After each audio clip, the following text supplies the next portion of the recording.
Continuing on with our discussion, before you we have the real-time prices of the Dow Jones and the rest of the stock market. It's about 15 minutes to the closing bells, and as you can see, prices are again accelerating to the downside.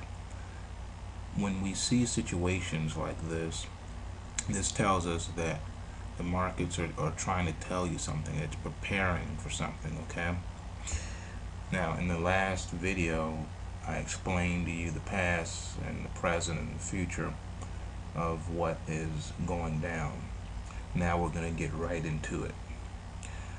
You've been prepared on national TV and on the Wall Street Journal and CNBC. They've been preparing you. You've been seeing a lot of commercials for microchipping. Companies are microchipping their employees. They're telling you to get it for medical purposes. They're preparing you for the control grid so that when everything implodes, they'll be able to gain control over the public. You need to understand that not only are you seeing a financial collapse of the markets, but you're also going to be seeing a situation of civil unrest. Be prepared for martial law. You're going to have to be prepared to see things you've never seen before. The only way to really clamp down is to get things so out of control that by fear the people beg for the control. There's nothing more to get people upset than mass murder, such as 9/11. When the towers fell, everyone was in total agreement. Let's go bomb Iraq. Okay, let's go bomb Afghanistan. Let's go do something. So what do you think is going to happen when they nuke a city? Now, remind you, before you think that that's not possible, just remember, they said 9/11 was impossible too. They said that no way would we have terrorist attacks like they do in Israel when people are blowing up buses and stuff. They said that would never happen here. Never, never, never.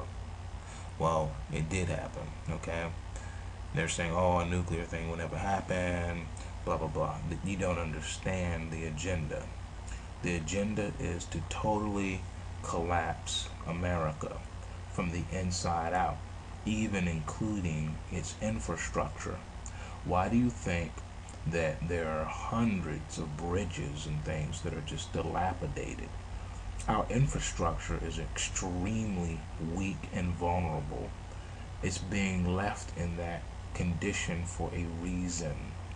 Why do you think they told all of the Border Patrol military personnel to leave their post on December 31st of 2009? Because when they remove the controls, it allows the flow of the assault. When they remove the troops, now you're hearing reports of Mexican choppers flying over U.S. territory. Okay? There's a big problem down there now on the border. So you see that in the news only because they removed all the safety guards. On 9/11, in order to knock the buildings down, what did they do? They sent NORAD's abilities to respond. They took that away. There was no way they could respond to stop it. Same thing on May the 6th, 2010. When the Dow fell 1,000 points, it was because they turned off all the circuit breakers and they did not put the curbs in like they are accustomed to doing. So what you saw was the flow of devastation because all the safeguards were turned off. Now you're seeing reports in the media. They're talking as if these curbs that they normally put in and that these circuit breakers don't even exist and have never existed. That is a lie. Globex is an electronic order matching system that when it was designed, those things were put into it, okay? As a matter of fact, in the E-mini S&P and the E-mini NASDAQ and the mini Dow, when those future contracts are trading, they do have circuit breakers in there. What happens is they have these limit prices. All right, futures are famous for having limit moves, even lock limit moves. Like for instance, back during 9/11, if my memory serves me correctly, when we were trading those, the S&P 500 had a limit of 65 points, and so did the Nasdaq.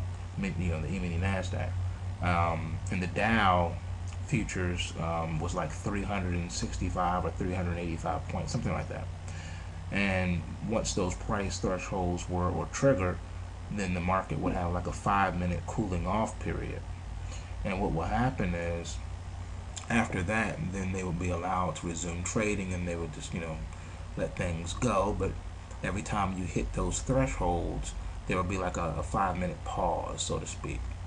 On Wall Street, the New York Stock Exchange, they have what is called curbs. They would put curbs in to kind of like slow things down a little bit, not stop it, because you got to allow the free market to take its course.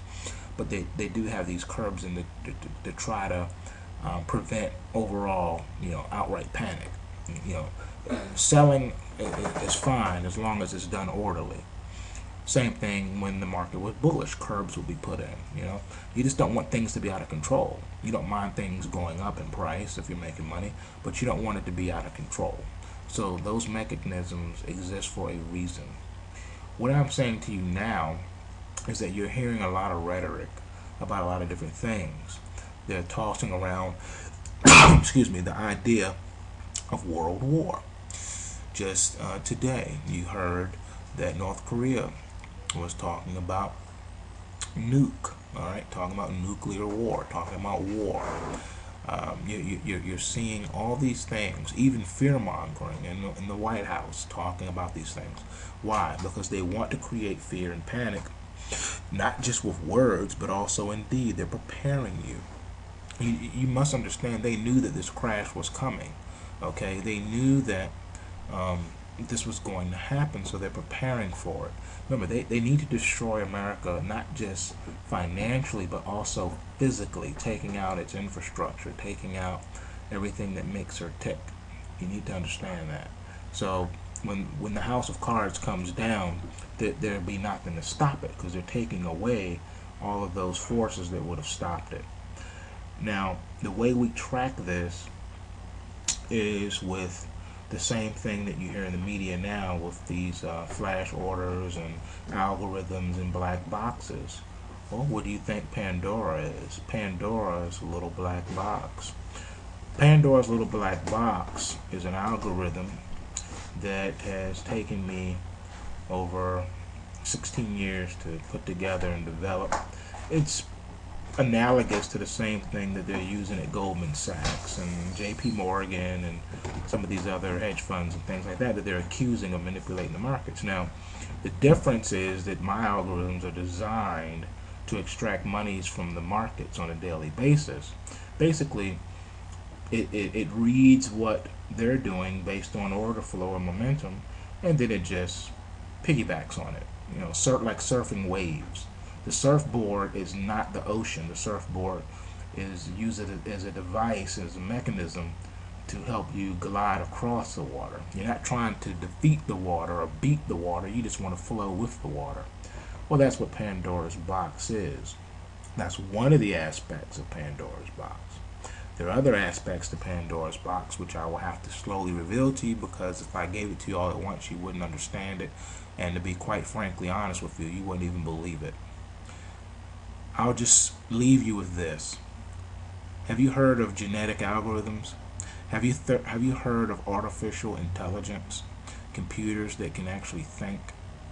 Computers that not just predict, but also take offensive, not just defensive actions. Have you thought about that? Well, I want you to think about that for a minute, because that type of technology does exist. We call it alien X code. That is mathematical equations and formulas and computing mechanisms that are not understandable by most people, and most people don't even know it exists. But some of the trillions of dollars that have been taken and sucked out of the economy have been put into these black projects. How did I get my hands on such a thing? Well, I'll leave